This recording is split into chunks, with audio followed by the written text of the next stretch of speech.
Paige, James Weyman, Olga Petsa, and Sabrina Jalees.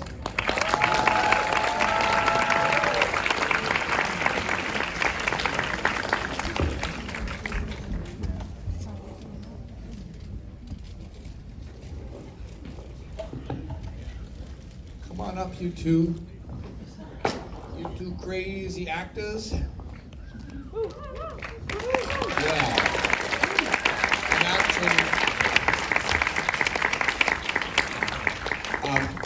And actually, the festival usually plays the credits right out to the end, so you can watch them and appreciate all the great craft that went into this, and the Phoebe Bridgers track. Where do you get off calling us crazy? The Phoebe Bridgers track takes us almost to the end. Oh, such good music in this. Good for you for staying. If you put your hands together for you, if you could stay. So late, not being supreme beings. Yeah. Yeah, that's. I want to thank you all so much for being here tonight and for staying on stage for Q&A. I just kind of want to open things up to the three of you and ask, how did you all come to this project and what really drew you to it? Ali Pankey was a friend of mine when I was running around that same, like everywhere where we shot this as a teenager doing stand-up. She was there, I guess, gathering notes, writing the movie, and it's been so incredible to see her rise. She just directed the first episode of the new season of Black Mirror. She's just crushing it and killing it, and to be a part of her success. I didn't even have to read the script. I was like, for sure, I'll do it. For me, it was just a random audition that I got, and I was like, oh, well, this is a good one. And I managed to get to the second round, and I met Ali, I met Rachel, and immediately fell in love with both of them. And of course, the script itself was incredible. And 10 days after, I was in Toronto with my dad, and we were filming. Yeah. Maybe you can tell us a little bit about what that relationship with Ali is like. You've had a long relationship with Ali. Oh, she's the best. My wife is a wardrobe stylist, and she pretty much is like, I just will exclusively work with Ali, thank you. Because she when she's working with you, she hires people that she trusts, and you know, when the difference of when you're working with someone that puts real trust in you versus micromanagers or people that are insecure and trying to flex.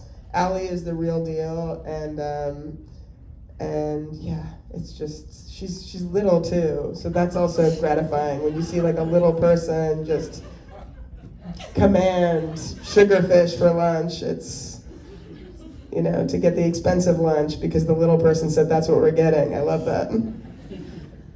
No, just exactly what you said. She's the sweetest person ever. I didn't feel like I was ever scared to go on set and perform because she was just a call away to just talk to and figure things out, and it just felt like we were chatting with a friend, figuring out how to make this project the very best. Olga is so good in this movie.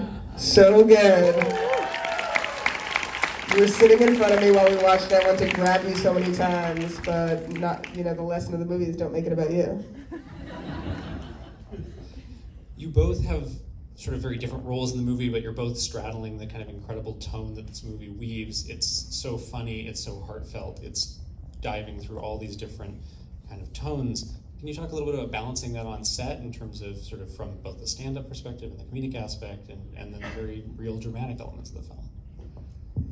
Well, for me, I usually get just pure comedy roles, and so it was a learning curve a little bit where when we shot that scene with Rachel where Rachel's found the diary and Caleb and I are walking in laughing, it was really funny because we shot Rachel's part of that scene first, and in between, usually we fuck around, you know, when she says cut, we like laugh, and because it was such a serious scene, Rachel was like staying in her character between takes, but I didn't know that that's part of acting. So I was like, Rachel's being a bitch today. Because I would be like making jokes between, but we gotta be it's like better to conserve. And then it was my turn to do the emotional stuff, and I was like, oh yeah, I get it, I got it. It's easier to stay here. I mean, having to stay serious when being surrounded by Sabrina, of course, and everybody else on cast was incredibly hard. But it also brought this sense of comfort when doing more dramatic scenes because I didn't feel like I have to sort of step up and be this great person. I could just sort of play around and whatever comes, and then we would be able to do whatever and then cut and just breathe and try again. And so that's me, yeah. But I feel like tonally something that's really strong about the movie is that bad things happen, and in the meantime, so does life. And that feels like a big sort of through line of the movie is like there's still moments where you're gonna laugh even though you're heartbroken, and I feel like Ali did a really good job of capturing just that. I think Ali's giving me $20 for every applause break I get on her behalf, so this is great. Actually, Sabrina, part of what I like about the relationship between the three friends is how real you make it feel like you've known each other forever. And there's a continuity, an emotional continuity there, where you believe that these guys probably went to high school together, and the Caleb, Sabrina, Rachel triad is really. Well, that was also a cool thing about Rachel getting cast, and she is a comic, and Caleb is a comic. The way I met Caleb, I was doing like a dog and pony show at a conference center for colleges, and he was in college, and he picked me to come to his college. So I met him as a college student. I've known Caleb for a really long time. And then Rachel I've done shows with, so it was, it's again, a strength of Ali's to cast people that are really in this world. It was easy to sink into that. I think maybe we'll open up some questions to the audience. Is there anyone out there who's got a question? Don't be shy. Down the bottom. Yeah, I was just wondering, because your relationships were so lived in and felt, how was the rehearsal process for the movie? Were you given a lot of extra rehearsal time, or was it kind of just felt on set and go? Were you rehearsing? No, it was one take every time. Welcome to Canada, baby! Show up with the goods! Or don't get into the Vancouver Festival. Yeah, the rehearsal process pretty much just was, we showed up, we did a read through on Zoom. And then I bet table, wasn't there a table read before? No, because table was on Zoom. Yeah. There was sort of 3 hours sort of just going through the script with Ali and Rachel, and we figured stuff out, and then most of the stuff we figured out we completely changed. So it was sort of, okay, here's the work that we're doing, but then we're gonna actually go on set and completely let that one go and try something different, which was awesome. Take another question. I think there's one at the back there. I was just wondering how, like you said, you both read the script, and that was a large part of where you went. I was wondering how much like improv and play overlap as well, and also like I thought it was very interesting choice, like a lot of the nuances in the script. So I was wondering if you had any feedback or whether Ali was open to Yeah, Ali was definitely open to improv. Like that scene, the dinner table scene where we're eating the ragu, there's probably 90 minutes of footage there. But then it's you watch the movie and it's such a careful balance with the flashbacks and tonally what she's doing, that there's definitely, like, we honored the script, and then I'd say in every scene I was in, there was some fuck around in it, which was nice. Anyone else? Anyone up in the balcony there? Oh, I didn't realize there was a whole balcony. Hi, balcony, how you doing? I'll make a comment on that dinner scene, because I was in and out of kind of production days, because I was off closing financing and trying to pay everybody. And Buying houses in Belize.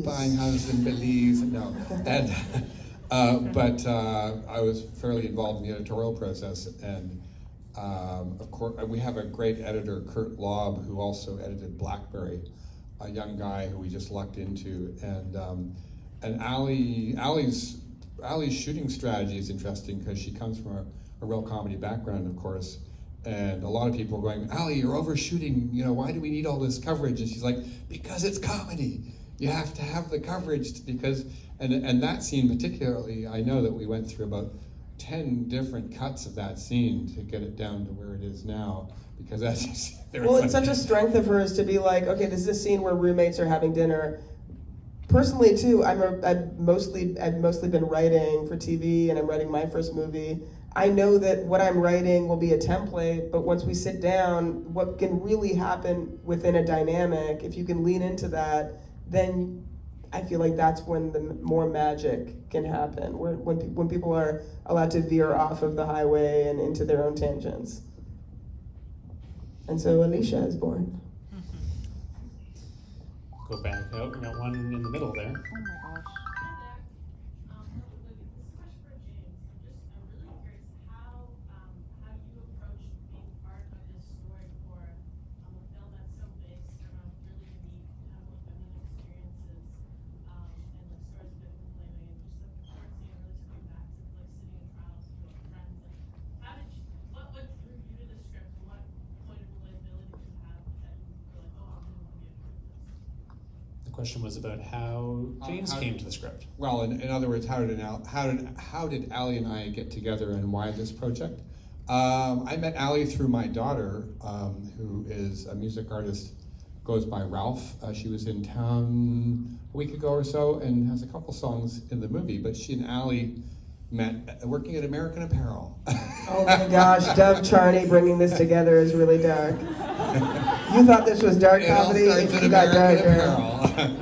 But Dove Charney put them both on a scale and they weighed the same, so it was a collaboration. But no, I met Ali, and I was looking for I've worked with a lot of young filmmakers through my career, and I could tell it kind of like Sabrina was saying. Ali's the real deal. I mean, the first time I met her, she'd only done some music videos and some commercial content and some shorts, but she had some scripts, and so I was in another job for a long time, left to become a producer. Bad idea, but anyway. And Ali said, "Oh well, can I send you my scripts?" And so I said, "Sure." Ali, you seem like you've got the drive to be a really good director, and obviously some talent.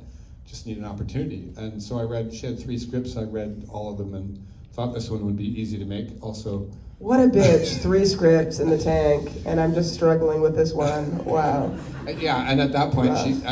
she was, I guess, under 30. Okay, enough. We all She's got half a feel. dozen. But no, and this just spoke to me because I was looking for great story, great characters, strong themes, and I'm drawn for some reason to material, female-led material, and often female stories. It's just something that it's not a campaign. It's just what I find interesting. So I just thought this was a very contemporary voice, very original, and the comedy, the dramedy factor. I just thought, this is a film that needs to be made. So 5 years later, we actually made it. And here we are. I think we have time for one more question. Is there anyone else out there? One way up in the back, up on the balcony. Hey there! Hi. Love you. Thank you. Beautiful performances. Do you know if the Daddy comic is based off of someone in real life? The daddy? Daddy. Oh, it's based off so many people, and whoever you're thinking of, that's who it's based off of. Okay. Thank you all so much for being here. It was a pleasure. Thank you.